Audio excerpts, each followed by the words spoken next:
Hi guys, good evening, and welcome to another episode of Nightly Reflections with Von. So, some of you have been asking the question what the meaning of Von is. I think I'd use this opportunity to tell you. Von, V-O-N, is an abbreviation for the word voice of the night. So, Von means voice of the night. So wherever you see my name or wherever you see me and you want to call me, you want to holler at me, just say voice of the night. Oh yeah, it's a beautiful day, it's a beautiful night. It's calm, relaxing. So today is going to be a little tweaky, and that's because I initially recorded our conversation for today, but I had to change it because something really sad happened to me today, and I think I need to talk about it. Yeah. So tonight's episode can feel very, very personal. Yes, it can be reflective and it can be conversational.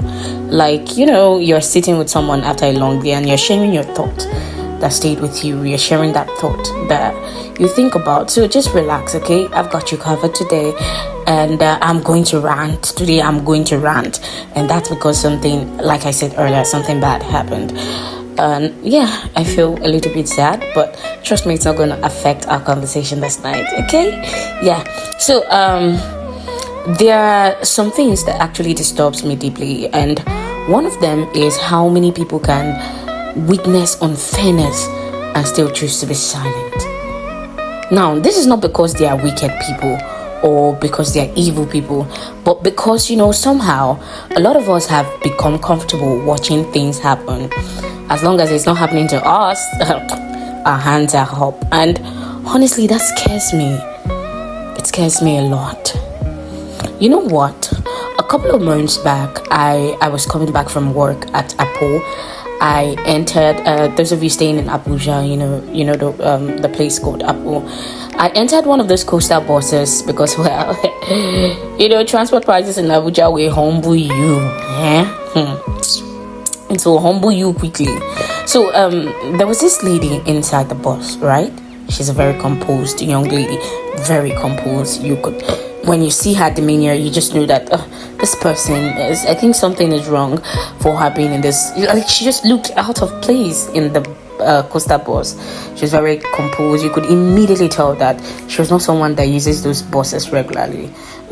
Probably her car had issues, or something happened that day. I don't know.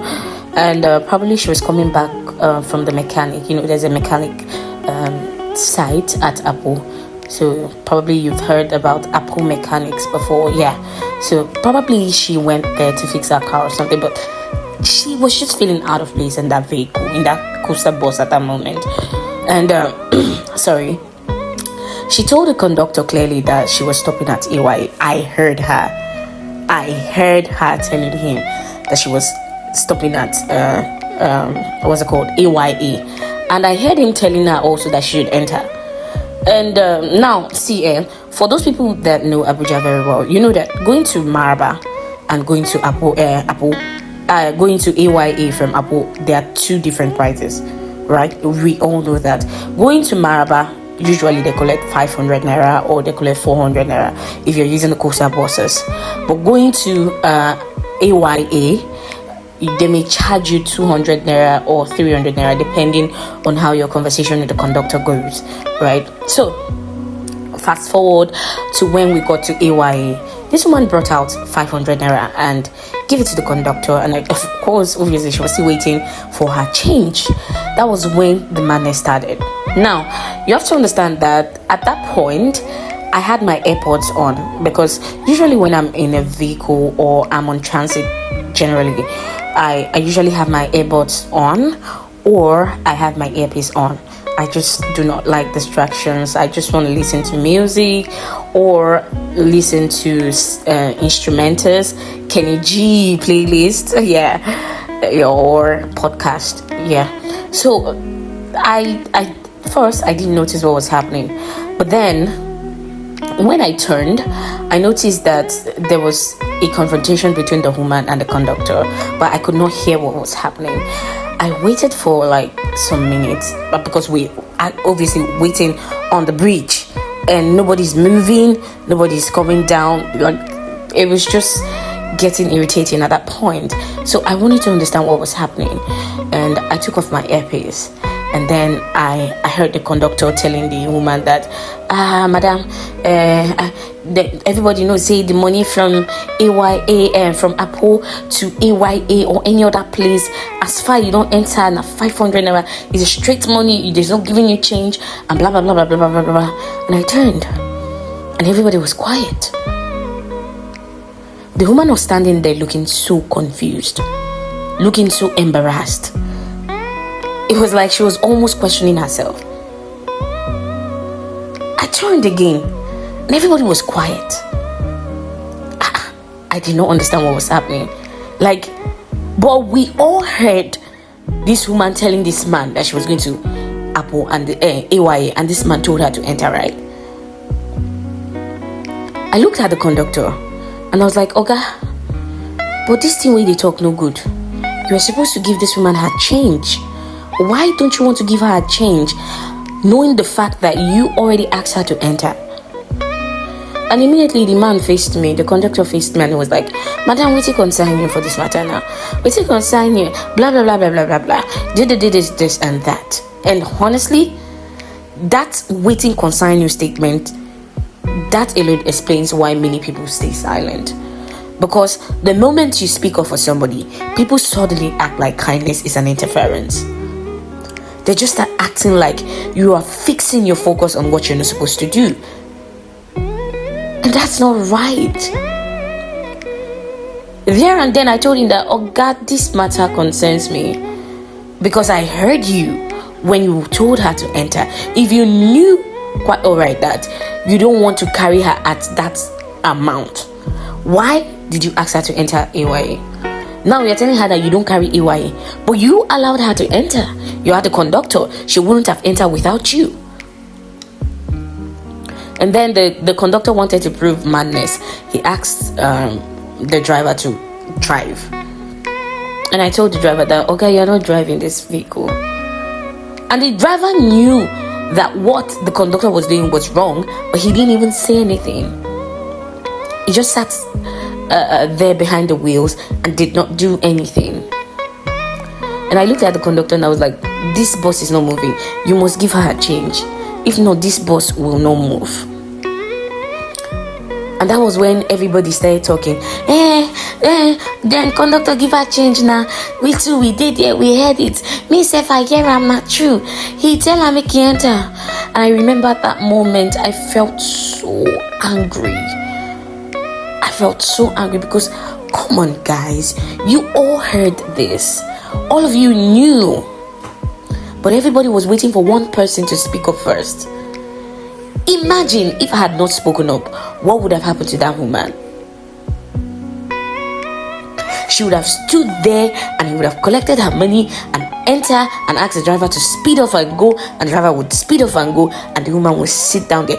Do you even, sometimes some people do things without even thinking. What if that 500 naira was the only money she was having at that moment, and she was going inside her Sokoro?